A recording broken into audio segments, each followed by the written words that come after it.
The climate of hate that we are currently witnessing, that is being promoted by political leaders in many different countries around the world. We see this reflected in Europe, in North America, but also in countries like Brazil, the Philippines, India, Pakistan, is highly problematic because it generates widespread attacks against journalists that are being expressed through social media and very often even turn into physical attacks. The perception is that these attacks are in the end even legitimate because they're being legitimated by political leaders. There is an increasing use of laws to curtail journalistic freedoms. In particular, we are looking at the use of anti-terrorism laws beyond their legitimate scope. We're looking at the use of criminal defamation laws to clamp down on journalism, but also new types of laws, such as cyber crime laws being used to limit free expression online. Very often, this is being used in countries where all other journalistic sources are already controlled directly or indirectly by governments. The use of these laws very often leads also to imprisonment of journalists, or anyway to large numbers of journalists facing criminal charges, which affect their ability to operate and to work. According to the information available to IPI, at least 55 journalists have been killed around the world as a consequence of their profession in the past 12 months. In most cases, there is complete impunity, meaning that the perpetrators of these crimes are not brought to justice, and this impunity leads to additional attacks. But it's not only the killing of the journalists which is highly concerning to IPI. Many more journalists are being physically attacked, are being threatened, their families are being threatened, their offices are being attacked, and this generates a climate of fear that turns into self-censorship and in the end prevents valuable information from reaching the audiences. Within a general climate of impunity for perpetrators of crimes against journalists, we have welcomed a positive step in Slovakia, where not only the perpetrators but the mastermind behind the murder of Jan Kuciak and his girlfriend have been charged, at least.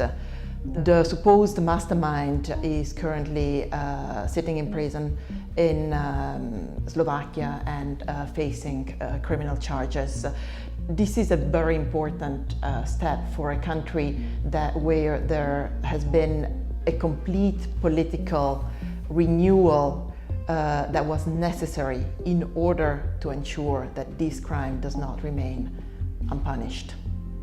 Turkey is today the greatest jailer of journalists. The IPI is counting today 139 journalists sitting in prison in Turkey.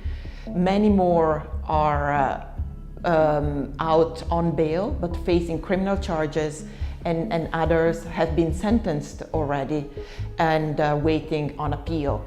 Among them, there is also IPI board member Kadri Gösel in Turkey, and certainly this situation affects their ability to operate as independent journalists, among many other measures that have been put in place by the Turkish government to limit free expression.